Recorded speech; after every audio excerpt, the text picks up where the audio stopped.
Now, today we are going to discuss the treatment of H. pylori infection. H. pylori infection is quite common. It particularly affects the people who are living in developing and underdeveloped areas. The Helicobacter is a gram-negative microaerophilic bacterium which has special association with duodenal ulcers, the gastric ulcers, the gastric adenocarcinoma, the mucosa-associated lymphoid tissue lymphoma in the stomach, and chronic gastritis.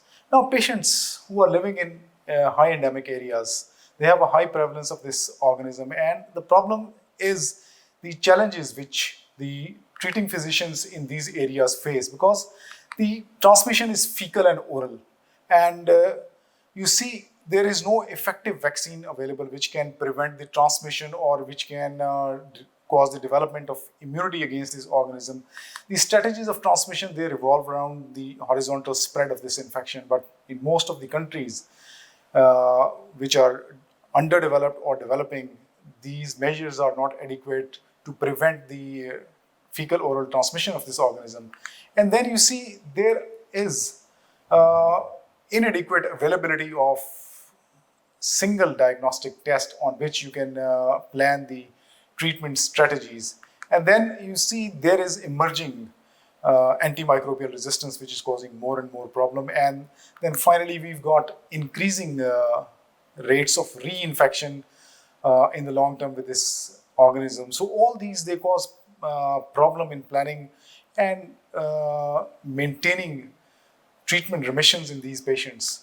Now, there are different type of tests available. They all have their advantages and disadvantages. For example, if you've got serological tests, especially the IgG antibodies, they are cheap, they are easily available, they are with a very high sensitivity in high prevalence area. But the problem is they cannot differentiate between current ongoing infection and the past infections. And then you've got a second test, that is urea breath test. Urea breath test is non-invasive. It has got good result. It is cost effective, but the problem is it cannot be done in pregnant ladies, nor is it universally available. Similarly, other urease producing organism, they give false positive test.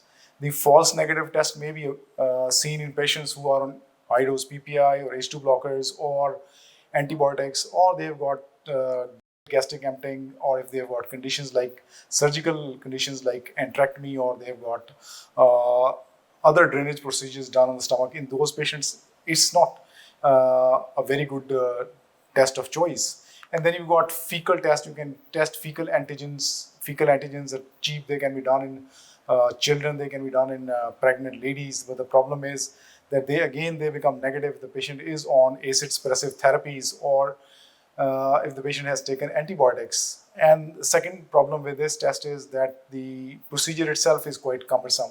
And then you've got endoscopic procedures. They are really good.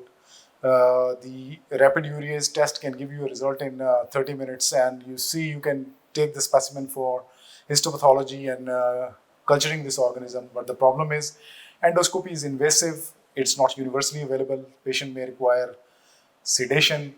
And then the histopathology has a round time which may be more than 4 or 5 days, and culture may require similarly long periods. So these are the different advantages or disadvantages of the tests available for Helicobacter pylori. But you see in patients who've got H. pylori infection, and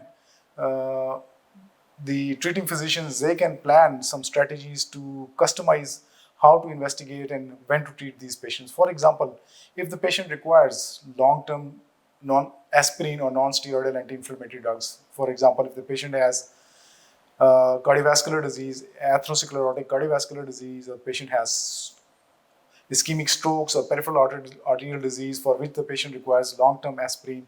Similarly, for various rheumatological conditions, patient may be requiring long-term non-steroidal anti-inflammatory drugs. So if the patient is in any such situation that patient requires long-term aspirin or NSAID, we go for H. pylori antibodies. If the antibodies are negative, the patient does not require any further investigation or treatment. And if the antibodies are positive, we can go for urea breath test or the fecal antigen for H. pylori if the patient is put off the acid suppressive therapies. And if these tests are positive, patient should be treated. And if these are negative, one can consider endoscopy in these patients. Then the second limb is if the patient does not require long-term aspirin or non-steroidal anti-inflammatory drugs, and if the patient has dyspeptic symptoms. If with the dyspeptic symptom, patient has alarm features like patient has bleeding, patient has weight loss, patient has persistent vomiting, patient has lumps, or patient has anything to suggest like patient has unexplained iron deficiency anemia, we may go for an upper GI endoscopy and see for the presence of Helicobacter in the stomach. And if the alarm features are not present, we may go for the non-invasive testing. That is, we can go for the urea breath test or the fecal antigen, whatever is available. And if this is positive, treat the patient.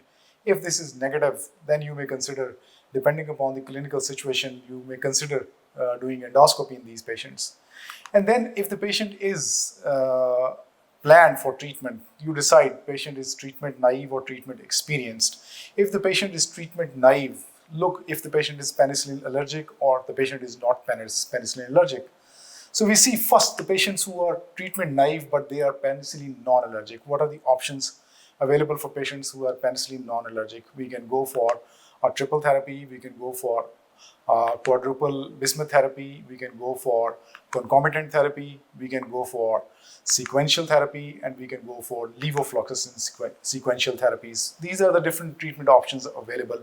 Now, what is triple therapy? Triple therapy is standard doses of proton pump inhibitors along with it clarithromycin and amoxicillin or metronidazole. So these are the three drugs that are used: PPI, clarithromycin plus amoxicillin or metronidazole.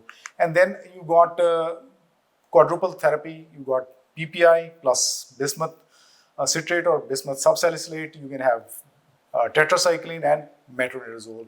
And then you got concomitant therapy. In concomitant therapy, we can use all four drugs: proton pump inhibitors, the clarithromycin, amoxicillin, and metronidazole. And then you got sequential therapy. In sequential therapy, we give 2 sequences each of 5 days. In first, we give PPI plus amoxicillin. In the second, we give PPI, clarithromycin, and metronidazole. And then we've got levofloxacin sequential therapy. It is 7 days each. We give proton pump inhibitors and amoxicillin, and in the second phase we give proton pump inhibitors, levofloxacin, and metronidazole. So we can go for triple therapy, quadruple therapies, concomitant therapy, sequential therapy, or levofloxacin sequential therapy. Sometimes we also use high dose dual therapy, in which the PPI and amoxicillin are used in high doses in TID dosage instead of using the standard BID dosage. Now we see the patients who are treatment naive but they are penicillin allergic. In those we can use PPI, clarithromycin, and metronidazole, or they can be offered bismuth quadruple therapy. If the patients are not exposed to macrolides, this is the treatment regimen. But if the patients are exposed to macrolide for some other reason, for example, in the recent past they have been treated with macrolides for upper respiratory tract infection or any other infection like skin infection, these patients can be offered only bismuth quadruple therapy, or sometimes we can also think of giving these patients levofloxacin based therapies. And then we see patients who are not treatment naive, they are treatment experienced. For example, they have received treatment for Helicobacter pylori with clarithromycin-based regimens. What we can do in these patients if they are penicillin allergic or they are penicillin non-allergic. Patients who are penicillin allergic, they can be offered bismuth quadruple therapy. Patients who are penicillin non-allergic, they can be offered bismuth quadruple therapy. They can also be offered levofloxacin-based therapy or high-dose dual therapy as well in these patients, those who are penicillin non-allergic. And then you got patients who are experienced with bismuth. So they have received quadruple bismuth therapy. In these patients, if they are penicillin allergic, they can be given PPI, clarithromycin, and metronidazole, or they can also be given PPI, levofloxacin, and metronidazole. But if they are penicillin non-allergic, they can be given levofloxacin-based therapy, they can be offered triple therapy, they can be offered concomitant therapy, they can be offered high-dose dual therapy as well. So these are different treatment options available in different situations. So what we do is we decide patient is treatment naive or treatment experienced. If the patient is treatment naive, we can go for a penicillin allergic limb or a penicillin non-allergic limb. Similarly, we can see the patients who got clarithromycin experience, In the past, they can be offered bismuth, and if the patient is bismuth experienced, patient can be offered the treatment which are based on clarithromycin or levofloxacin. So there are multiple choices available for you in different situations. So once you decide that you have to treat H. pylori, depending upon these clinical situation, you can design treatment for your patients.